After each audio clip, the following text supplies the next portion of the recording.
तो मुझे बिल्कुल भी फ़िज़िक्स समझ में नहीं आती थी और मैं एक बहुत बड़ी गलती कर रहा था कि मैं फ़िज़िक्स को अंडरस्टैंड करने की कोशिश ही नहीं कर रहा था।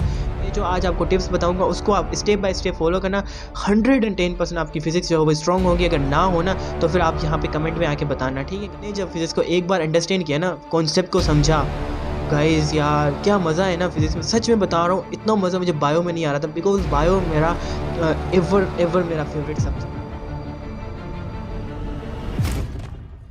हेलो फ्रेंड्स, कैसे हैं आप सब लोग। This is me Rabil and welcome back to my new another video. So guys, ये वीडियो आप सब लोगों के लिए बहुत ही ज़्यादा इंपॉर्टेंट वीडियो होने वाली है बिकॉज आज की इस वीडियो में मैं आप सब लोगों के साथ शेयर करने वाला हूँ कि फ़िज़िक्स को हम लोग किस तरीके के साथ स्टडी कर सकते हैं। कॉन्सेप्चुअली जो है वो कैसे हम फिज़िक्स को अंडरस्टैंड करें, फिज़िक्स के कैसे हम कॉन्सेप्ट बनाएं, फिज़िक्स में कैसे हम लोग MCQ सही करें, मतलब राइट वे कौन सा है कि फ़िज़िक्स को हम पढ़ें और फिज़िक्स हमें बहुत ही आसानी से समझ आ जाए और फिज़िक्स में हमारे सारे के सारे जितने भी MCQs आए वो भी सारे के सारे हमारे सही हो। सो हमें किस तरीके के साथ फिज़िक्स के लिए हमें प्रिपेयर करना चाहिए, अपने आप को फिज़िक्स को कैसे पढ़ना चाहिए, तो मैं सारी कुछ डिटेल्स गाइज आज की इस वीडियो में आप सब लोगों के साथ शेयर करने वाला हूँ। रियली गाइज वीडियो में आप सब लोगों को बहुत ज़्यादा बेनिफिट होगा। अगर आप फर्स्ट ईयर में हैं, अगर आप जो है इंटर में हैं, अगर आप जो है वो इम्प्रूवर हैं, फ्रेशर हैं, गाइज थोड़ी सी भी आपकी जो है वो इस वीडियो के अंदर आई थिंक गाइज, मतलब आई थिंक क्या गाइज 110% आपकी बहुत ज़्यादा हेल्प हो जाएगी आज की इस वीडियो के अंदर। वीडियो को कंप्लीट देखना गाइज प्लीज़। अगर आप लोगों ने अभी तक चैनल को सब्सक्राइब नहीं किया है तो चैनल को सब्सक्राइब करना बिकॉज गाइज 1K सब्सक्राइबर्स करने हैं। एंड गाइज प्लीज़ लाइक करना एंड कमेंट ज़रूर करना गाइज, कमेंट ज़रूर करना। आपकी कोई भी क्वेरी हो आप कमेंट में पूछ सकते हो। सो गाइज ये वीडियो स्पेशली मैं इसीलिए बना रहा हूँ बिकॉज काफ़ी स्टूडेंट्स ने मुझे पर्सनली मैसेज करके भेजा है। काफ़ी मेरे जो है वो ऐसे कुछ फ्रेंड्स वगैरह हैं जिन्होंने मुझे कहा यार फिज़िक्स को कैसे पढ़ें। इवन गाइज मैं ना आपको मेरी एक रियल स्टोरी में आपको बताता हूँ। मैं जब इवन फर्स्ट ईयर में जब मैं फर्स्ट ईयर में यहाँ पे आया था तो मुझे बिल्कुल भी फिज़िक्स समझ में नहीं आती थी और मैं एक बहुत बड़ी गलती कर रहा था कि मैं फ़िज़िक्स को अंडरस्टैंड करने की कोशिश ही नहीं कर रहा था। मैं फ़िज़िक्स मुझे समझ में नहीं आती थी तो मैं फ़िज़िक्स को छोड़ देता था, मैं कोई उसको अंडरस्टैंड करने की कोशिश नहीं करता था। और ये मैंने बहुत बड़ी लिटरली मैंने गाइस गलती की है। फ़िज़िक्स को मैंने कभी समझने की कोशिश नहीं की है। जब भी मेरा गाइस कोई डाउट होता था, जब भी मेरा जो है वो कोई भी मुझे कॉन्सेप्ट समझ में नहीं आता था या फिर मुझे फ़िज़िक्स पूरी समझ में ही नहीं आती थी यार, सच्ची बता रहा हूँ। मैं फर्स्ट में जब मैं न्यू आया था तो सेकेंड चैप्टर जो था वेक्टर वाला गाइस इतना मुझे डिफ़िकल्ट लगता था, इससे ज़्यादा मुझे कोई चैप्टर डिफ़िकल्ट नहीं लगता था बिकॉज वो थोड़ा कॉन्सेप्चुअल चैप्टर है। एंड मुझे फिज़िक्स तब मुझे फ़िज़िक्स के बारे में कुछ पता नहीं था। एंड मैंने जो है वो फर्स्ट ईयर के अंदर 9th के अंदर मैट्रिक के अंदर फिज़िक्स जो है वो इतनी कॉन्सेप्चुअली पढ़ी नहीं है। अगर आप लोगों ने अभी नहीं पढ़ी है ना, कोई मसला नहीं है गाइज, कोई मसला नहीं है। मैं जो आज आपको टिप्स बताऊंगा उसको आप स्टेप बाय स्टेप फॉलो करना, 110% आपकी फ़िज़िक्स जो है वो स्ट्रॉन्ग होगी। अगर ना हो ना तो फिर आप यहाँ पे कमेंट में आके बताना, ठीक है गाइज। तो अब आप लोगों ने करना क्या है, तो मैं आपको मेरी स्टोरी बता रहा था कि मैं जब फर्स्ट ईयर में न्यू आया तो मैं फिज़िक्स को समझता नहीं था, ना ही मैं फिज़िक्स को कुछ जो है वो कॉन्सेप्ट को समझने की कोशिश करता। फिज़िक्स मुझे समझ में नहीं आती, मैं बिल्कुल फिज़िक्स को छोड़ देता था। मेरी जब जनरल टेस्ट होती GT होती थी तो उससे 1-2 दिन पहले, 1 या 2 दिन पहले मैं क्या करता था कि फ़िज़िक्स जो होती है ना कि उसमें से रट्टा लगा लेता था। जो भी होता था उसको रट्टा लगा के फिर जाता था टेस्ट देने, तो मेरे सम ऑफ MCQs जो होते हैं वो सही हो जाते थे। और मैं जो है वो मेरी परसेंटेज कितनी आती थी आपको बताएं, पहले मेरी 60%, 70%, 75, 72 इतनी मेरी परसेंटेज आती थी। इवन मेरी 7-8 GT हो गई थी या 6-7 GT हो गई थी, मेरी सेम परसेंटेज आ रही थी। मैं फिज़िक्स को बिल्कुल भी नहीं अंडरस्टैंड कर रहा था, तो फिर मैं ये बहुत बड़ी गलती कर रहा था खुद के साथ। देन गाइस मैं जब ऐसी गलती कर रहा था ना, देन एक दिन मुझे रियलाइज़ हुआ कि यार मैं बहुत बड़ी गलती कर रहा हूँ, मैं फिज़िक्स को समझ नहीं रहा हूँ, तो ये बहुत बड़ी मैं गलती कर रहा हूँ और आगे चल के इस गलती से मुझे बहुत ज़्यादा नुकसान होंगे। क्योंकि गाइस मैं बायो में बहुत ज़्यादा अच्छे से पढ़ रहा था, केमिस्ट्री मुझे बहुत समझ में आ रही थी फर्स्ट ईयर के अंदर, इंग्लिश भी समझ में आ रही थी, लेकिन एक फिज़िक्स सब्जेक्ट था जो मुझे समझ में नहीं आ रहा था। और फिज़िक्स मेरी पूरी GT की जो है वो फिज़िक्स ही ख़राब हो जाती थी, GT की पूरी रिजल्ट फिज़िक्स से ही ख़राब हो जाती थी। सो अब फिर मैंने क्या किया कि एक दिन जो है वो मैं बैठा हुआ था हॉस्टल पे, तो मुझे ये रियलाइज़ हुआ यार मैं बहुत बड़ी गलती कर रहा हूँ। देन गाइज मैंने क्या किया कि यूट्यूब के ऊपर तब मेरा फिज़िक्स का चैप्टर चल रहा था वर्क पावर एंड एनर्जी वाला, तो फिर मैंने यूट्यूब के ऊपर सर्च किया work power and energy. And एक मेरा फ्रेंड ही था जो कि मेरी सेम हॉस्टल में रहता था और वो जो है वो थोड़ा टॉपर था, उसकी हर GT में 90+% आती थी और मेरा बहुत अच्छा फ्रेंड था। फिर उसने मुझे बहुत ज़्यादा मुझे गाइड करता था। उसने मुझे बहुत कहा था कि तू फिज़िक्स को पढ़, तू बहुत बड़ी गलती कर रहा है। लेकिन वो फिज़िक्स को सबसे पहले फिज़िक्स को ही करता था GT में, लेकिन मैं सबसे पहले बायो को करता था, केमिस्ट्री वगैरह को करता था, तो मैं ये बहुत बड़ी गलती कर रहा था। तो उसने मुझे एक दिन कहा कि इस बार तू बायो नहीं पढ़ेगा, इस बार तू केमिस्ट्री नहीं पढ़ेगा, अगर तूने केमिस्ट्री या बायो पढ़ी ना फिर तेरी खैर नहीं है गाइस। तो मैंने उस बार क्या करा था, मैंने बायो नहीं पढ़ी, मैंने ना ही केमिस्ट्री पढ़ी।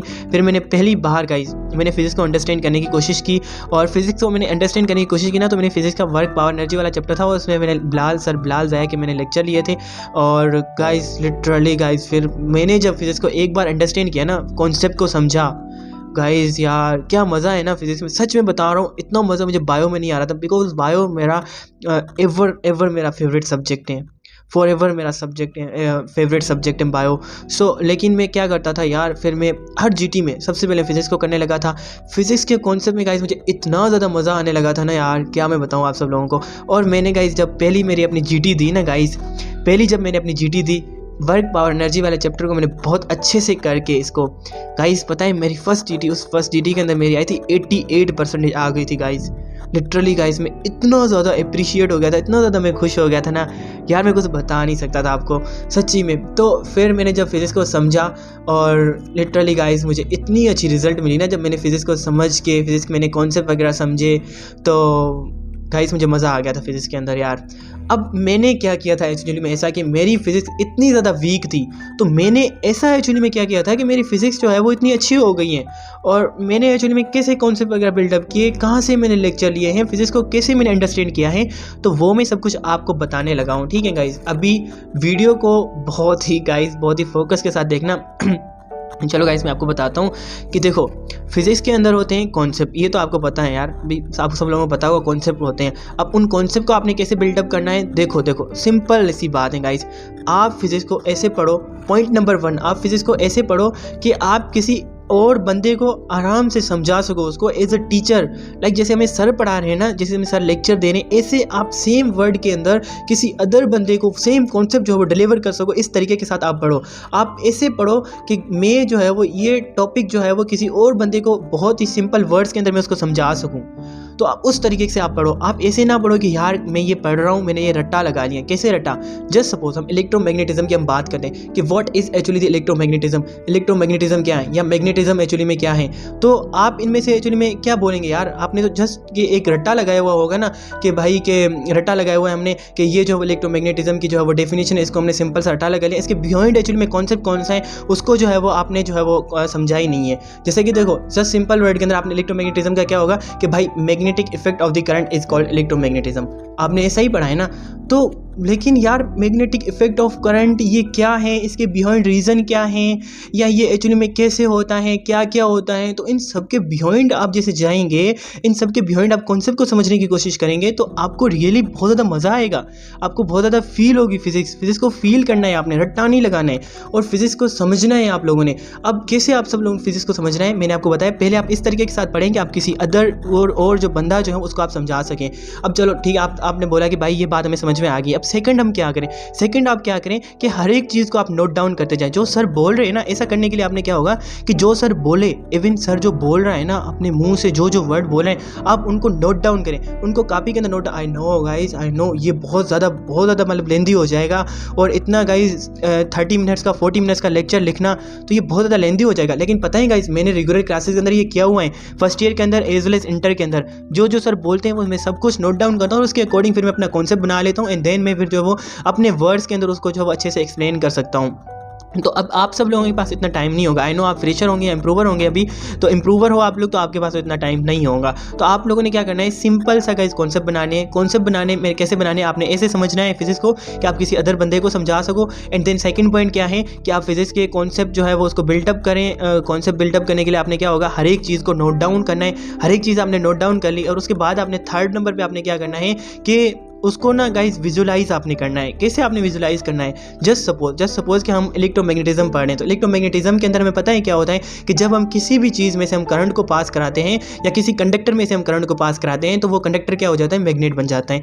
अब आपने क्या करना है, सोचना है यार, दिमाग के अंदर आप सोचो, अपने माइंड के अंदर आप सोचो मैंने एक कंडक्टर लिया हुआ है, उस कंडक्टर मैंने लिया, उसमें से मैं करंट को पास करा रहा हूँ, तो उसको ऐसे फील करते जाओ फिजिक्स को, मैंने करंट को पास किया, वाह यार वो मैग्नेट बन गया है और वो चीज़ों को अट्रैक्ट भी कर रहा है। तो आप जो है ना इस तरीके तरीके के साथ विजुलाइज करके पढ़ें और फिजिक्स को समझें। जैसे सपोज मैं आपको बता रहा हूँ, देखो मैं आपको प्रैक्टिकल करके मैं आपको भी बता रहा हूँ, प्रैक्टिकल करके नहीं आपको प्रैक्टिकल बता रहा हूँ, ठीक है। देखो कैसे इलेक्ट्रोमैग्नेटिज्म हम लोग पढ़ रहे हैं, हमने डेफिनेशन का रटा लगा लिया, ठीक है। हमने डेफिनेशन का रटा क्या लगाया भाई, magnetic effect of the current is called electromagnetism. किसी ने हमें कहा कि भाई electromagnetism magnetic effect of the current है तो ये इलेक्ट्रोमैग्नेटिज्म हो गया। पर किसी ने हमें कहा कि भाई हर एक चीज़, मतलब हमें पता है इलेक्ट्रोमैग्नेटिज्म जो था वो ओरेस्टेड एक साइंटिस्ट है जिसने क्या किया था कि एक्सपेरिमेंट वगैरह कर रहा था जब वो लैब के अंदर, तो किसी भी चीज़ में से जब वो करंट को पास करा रहा था तो वो चीज़, तो करंट की वजह से वो चीज़ क्या बन रही थी, मैग्नेट बन रही थी या उसके अंदर मैग्नेटिक प्रॉपर्टीज़ आ रही थी। तो वो उस मैग्नेट बन रही थी या उस मैग्नेटिक प्रॉपर्टीज़ जो उसके अंदर आ रही थी, अगर उसकी हम स्टडी करें तो उसको एक्चुअली में क्या कहते हैं, इलेक्ट्रोमैग्नेटिज्म हम कहते हैं। तो ये तो इसका बिहाइंड द कॉन्सेप्ट इसका हो गया। अब अगर हमें कोई स्टूडेंट आके या कोई अगर ऐसा हमें बंदा आके पूछ रहा है कि भाई हमें पता है कि ये तो हमें चलो पता चल गया है, अब हमें पता है कि हर एक चीज़, हर एक वो चीज़ जिसका क्या होता है कि मास होता है एंड क्या है कि वो ऑक्यूपाई करे स्पेस को, तो हमें पता है वो मैटर है ना।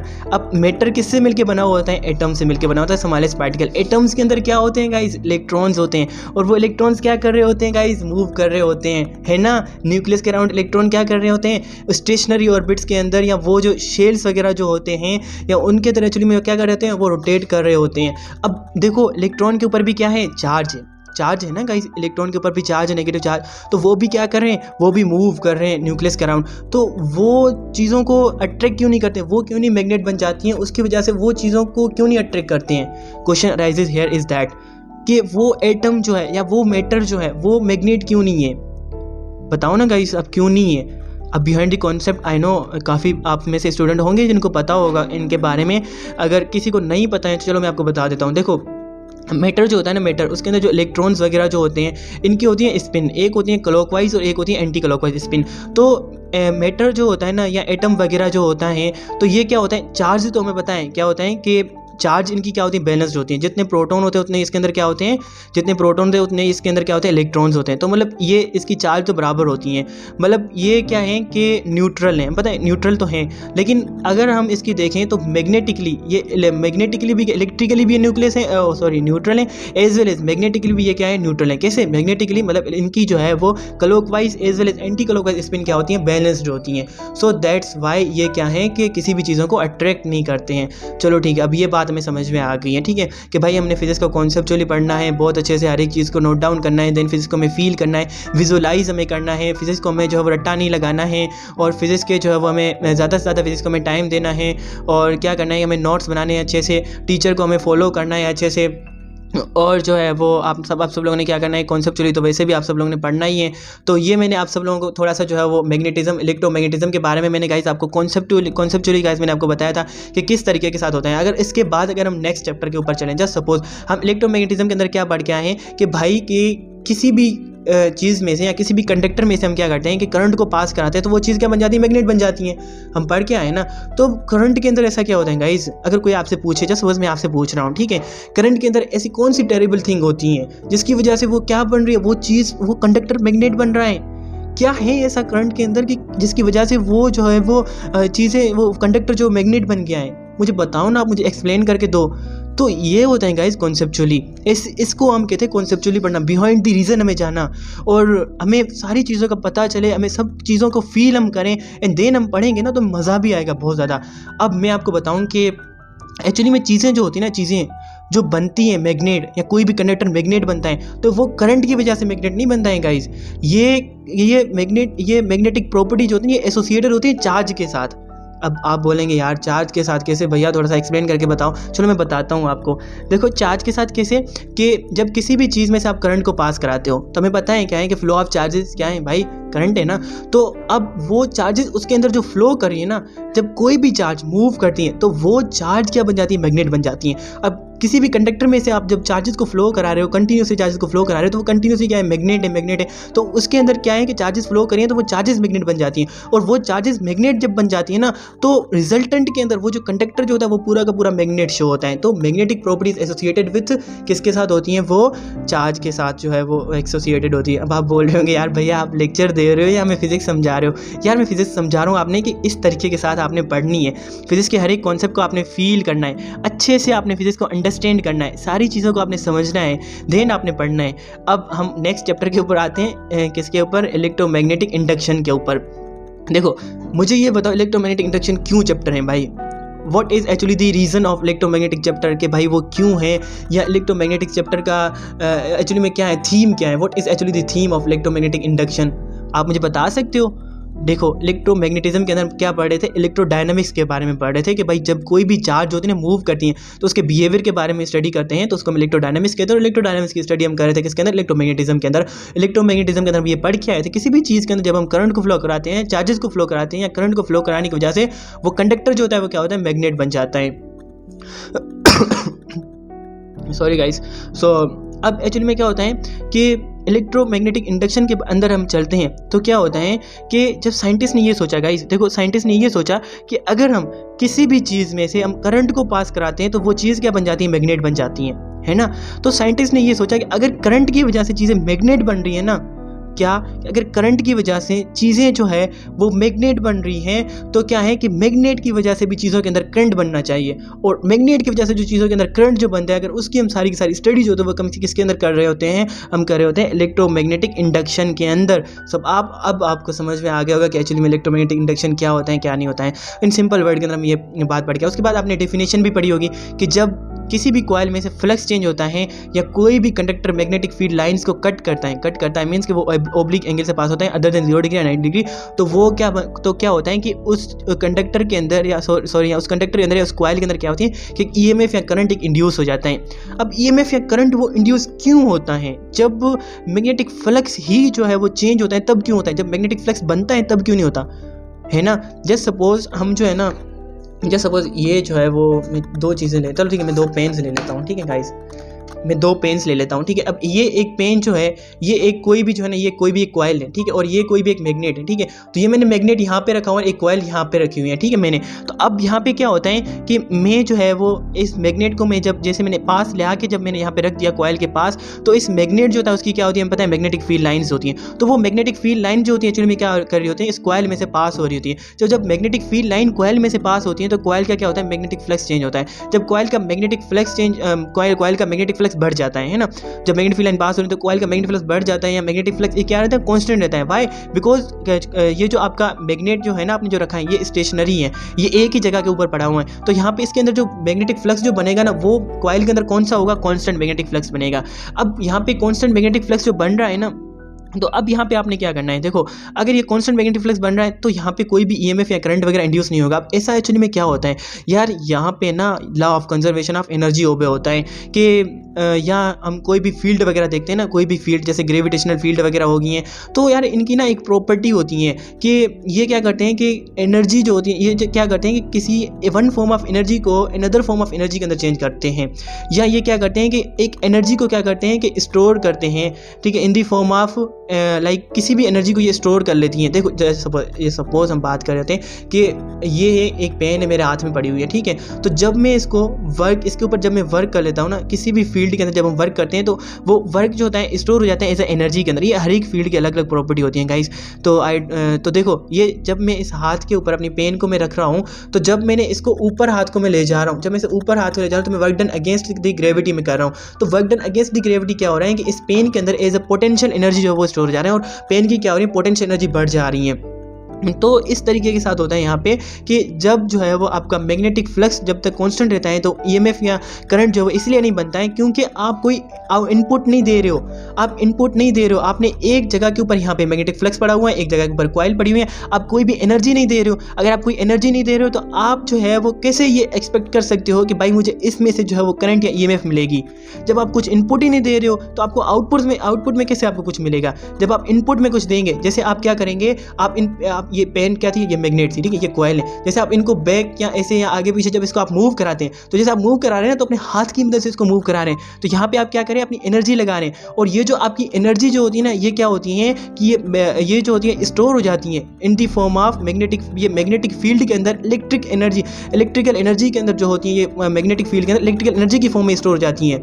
तो ये कुछ इस तरीके के साथ कॉन्सेप्ट होता है गाइज इनका। तो फिजिक्स को आपने कॉन्सेप्चुअली पढ़ना है, फील करना है, और जो है वो अच्छे से नोट्स बनाने हैं। लेक्चर लो ना गाइज, अब जब भी आप कोई भी लेक्चर ले रहे हो तो उसको बहुत अच्छे से कॉन्सेप्चुअली लेक्चर लेना, हर एक चीज़ को नोट डाउन करो एंड विजुलाइज करो, और हर एक चीज़ को समझो आसानी से। और जो बेसिक से पढ़ो, आप बेसिक से पढ़ो, ज़्यादा एडवांस में ना जाओ, कॉन्सेप्ट के साथ पढ़ो, कोई भी रट्टा ना लगाओ। एंड देन गाइस फिजिक्स के अंदर तो आपको पता होगा कि ज़्यादातर न्यूमेरिकल बेस एमसीक्यूज वगैरह आते हैं, तो आपने जो है वो प्रैक्टिस लाजमी करनी है, बहुत ज़्यादा प्रैक्टिस करनी है अपनी अकेडमी। जिस भी आप अकेडमी जा रहे हो तो वहाँ के आप टेस्ट वगैरह सॉल्व करें, वहाँ से आप वर्कशीट वगैरह लें, वो सॉल्व करें, किप्स की बुक्स वगैरह लें, या यूट्यूब के ऊपर आप वर्कशीट वगैरह सॉल्व करा रहे होते हैं काफ़ी टीचर्स, वो आप देखें, तो इससे आपकी बहुत अच्छी फिजिक्स जो है वो सॉल्व हो सकती हैं। तो आई होप गाइस आपको जो है वो थोड़ी सी भी गाइस इस वीडियो से हेल्प मिली होंगी। अगर आपको थोड़ी सी भी इस वीडियो से हेल्प मिली हो तो प्लीज़ गाइस वीडियो को लाइक करना, कमेंट करना, सब्सक्राइब करना। एंड मिलते हैं गाइस जल्दी नेक्स्ट वीडियो में। आपकी कोई भी क्वेरी हो तो आप मुझे कमेंट में पूछ सकते हो। मिलते हैं जल्दी नेक्स्ट वीडियो में। Thank you so much for watching and bye bye, take care. अच्छे से स्टडी करें, अच्छे से पढ़ते रहें।